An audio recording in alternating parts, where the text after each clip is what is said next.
Infrastructure projects worth some 8 trillion pesos will be undertaken by the Duterte administration within 6 years. These include roads, mass rail systems, additional airports and seaports, as well as bridges. The details of this report from Rocky Ignacio. The Duterte administration has presented the infrastructure projects to hasten government spending and ensure economic growth. In a press briefing in Malacanang, cabinet members led by Transportation Secretary Arthur Tugade, DPWH Secretary Mark Villar, NEDA Director General Ernesto Pernia, and Bases Conversion and Development Authority Chairman Vincent Dizos said the projects are vital for the Philippines to catch up with the development in other countries in the region. The 6-year projects are expected to generate more jobs, affordable prices of food and basic commodities, and better public transportation. With the government's thrust of build, build, and build, the constructions will be 24/7. Hindi lang direksyon sa trapiko at transportasyon, kung hindi pangkalahatang ekonomiya, na kung saan mababahagi at magiging pundasyon ng development and growth ang mga infrastrukturang aming ipapakita at i-explain sa inyo. During the period of construction, of course, many jobs are created. And because we are going to do these infrastructure projects in a regimen, work regimen of 24/7, maraming employment, maraming jobs ma-generate. Kasi 3 shifts na yun eh.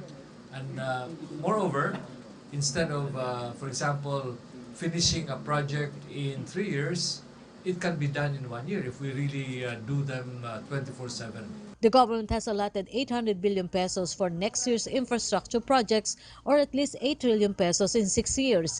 DPWH Secretary Mark Villar said that the government is planning to raise infrastructure spending to 5.4% of the country's gross domestic product. The infrastructure projects are composed of railways, urban mass transportation, airports, seaports, roads, and bridges, as well as safer areas or green cities. During the first year of President Duterte, magiging 5.4%. Almost more than double the average spending under previous administrations. 5.4% of our GDP. Sa Asia po, ang ating mga developing countries katulad ng India at ng China ay gumagastos po ng 8 to 10% ng GDP nila sa infrastructure. So, at minimum, we want to maintain this 5%, but we are also targeting to reach as high as minimum 7% spending over the next few years. This is to catch up para makahabol din tayo sa ating mga neighbors dito sa Asia.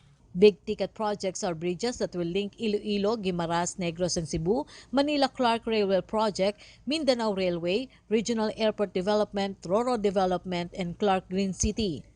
Malacanang assured transparency in the projects to ensure the President's target of a clean government. A Freedom of Information portal will be created for the public to check the status and other pertinent documents of the government projects. Transparency is critical to all of this. No? We want to do things very fast, no? And we want to implement these huge projects immediately, but we want to make all these projects and this entire process very transparent so that the public and the media can make the government officials such as ourselves accountable. For PTV News, Rocky Ignacio.